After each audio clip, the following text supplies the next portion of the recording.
الحمد لله رب المشارق والمغارب، خلق الإنسان من طين لازب وتلطف به فنوع له المطاعم والمشارب، وحمله في البر على الدواب وفي البحر على القوارب. أحمده حمد الطامع في المزيد والطالب، وأعوذ بنور وجهه الكريم من شر العواقب، أن يحفظنا من كل شر حاضر أو غائب. ونشهد جميعا أن لا إله إلا الله القوي الغالب، شهادة متيقن بأن الوحدانية لله أمر لازم. أرأيت الأرض في دوراتها كيف تمسكت بين ثابت وسائب؟ أرأيت الأنعام كيف ذللت فجادت بألبانها لكل حالب؟ أرأيت النحل كيف رشق رحيق الزهور فأخرج الشفاء مشارب؟ أرأيت النمل كيف خزن طعامه وهل للنمل زارع وحاسب؟ أرأيت العنكبوت كيف نسج خيوطا وكم في الخيوط مصائد ومصائب؟ أرأيت الوليد كيف التقم ثدي الأم بدون علم سابق أو تجارب؟ أرأيت نفسك نائما وقد ذهبت بك الأحلام مذاهب؟ إذا رأيت ذلك كله فاخشع فلا نجاة لهارب. وأشهد أن سيدنا وحبيبنا وعظيمنا ومصطفانا محمد بن عبد الله القائل صلوات ربي وسلامه عليه: أنا محمد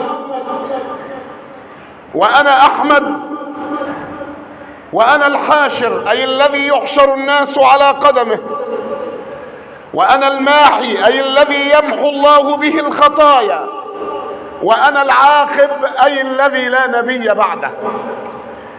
اللهم صل وسلم وبارك عليك سيدي يا رسول الله.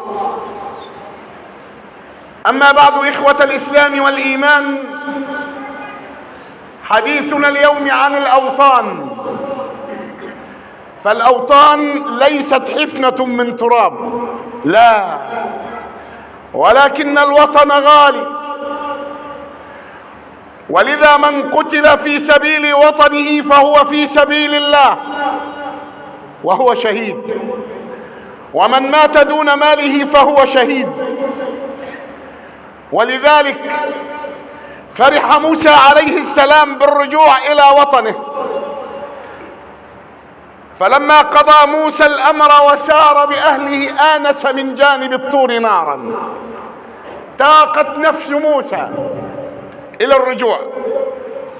ويقول ربنا تبارك وتعالى: ألم تر إلى الملأ من بني إسرائيل من بعد موسى إذ قالوا لنبي لهم ابعث لنا ملكا نقاتل في سبيل الله قال هل عسيتم، انتم مش هتخافوا إن كتب عليكم القتال ألا تقاتلوا؟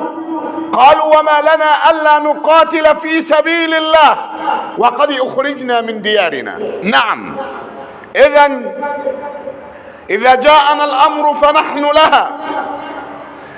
ترى العيون في هذه الأيام مترقبة إلى مصر، ولكن إذا جاءنا الأمر فكلنا جنود.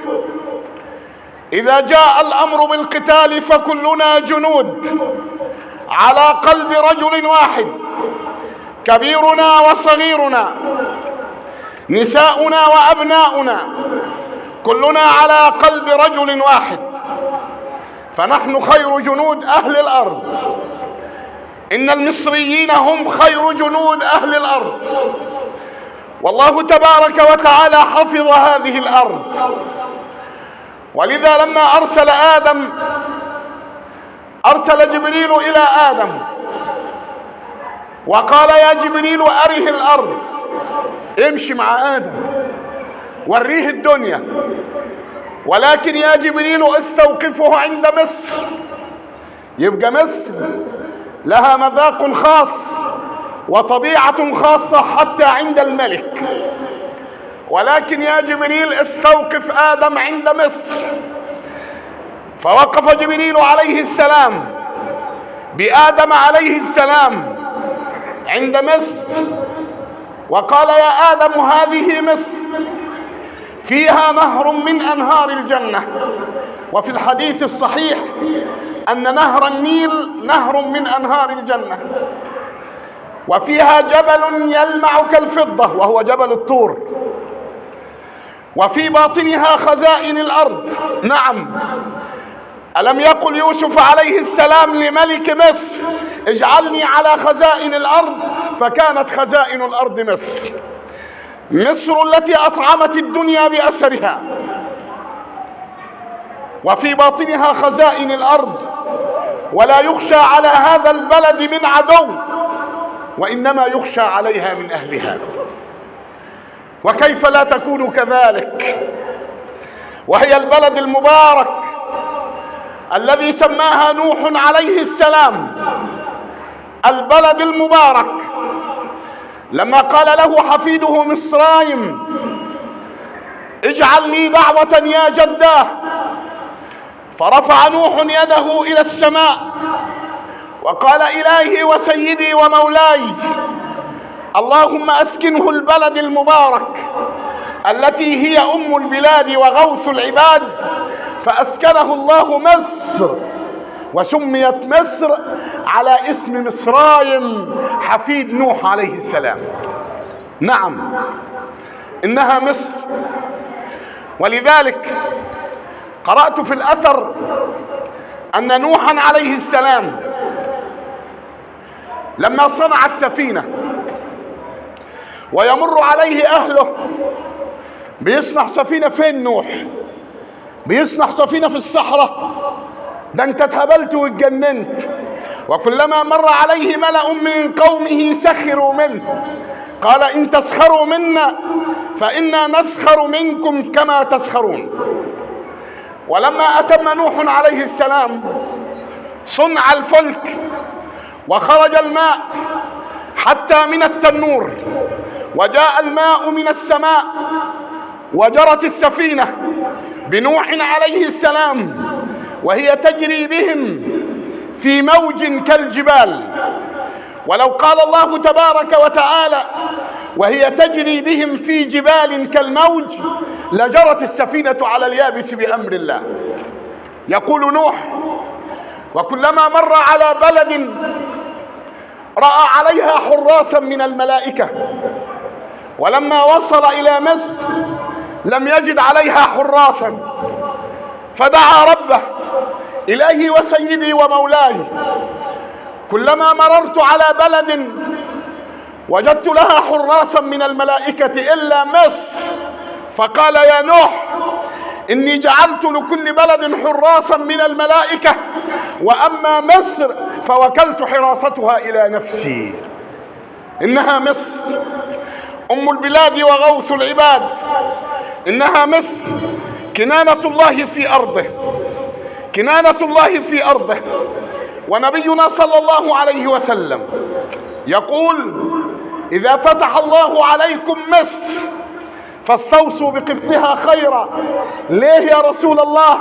فإن لكم فيها نسبا وصهرا، فنسبكم فيها مارية زوجة رسول الله، وصهركم فيها إبراهيم ابن رسول الله.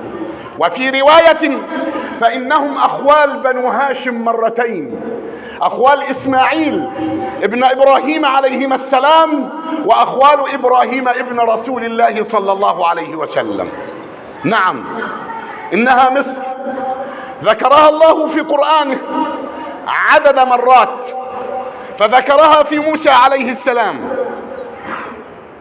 وأوحينا إلى موسى وأخيه أن تبوأ لقومكما بمصر بيوتا واجعلوا بيوتكم قبلة وأقيموا الصلاة وبشر المؤمنين. نعم، وقال في عيسى عليه السلام وأمه: وجعلنا ابن مريم وأمه آية وآويناهما إلى ربوة ذات قرار ومعين. نعم، إنها مصر، إنها مصر. ولذا لما حكمها فرعون أعجب بها فرعون ونادى في قومه: أليس لي ملك مصر وهذه الأنهار تجري من تحتي؟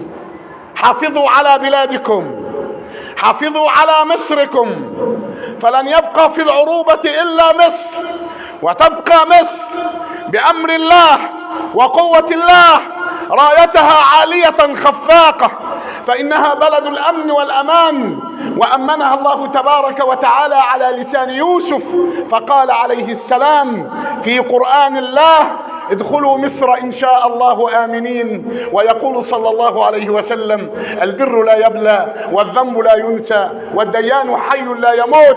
ابن آدم اعمل ما شئت كما تدين تدان، أو كما قال التائب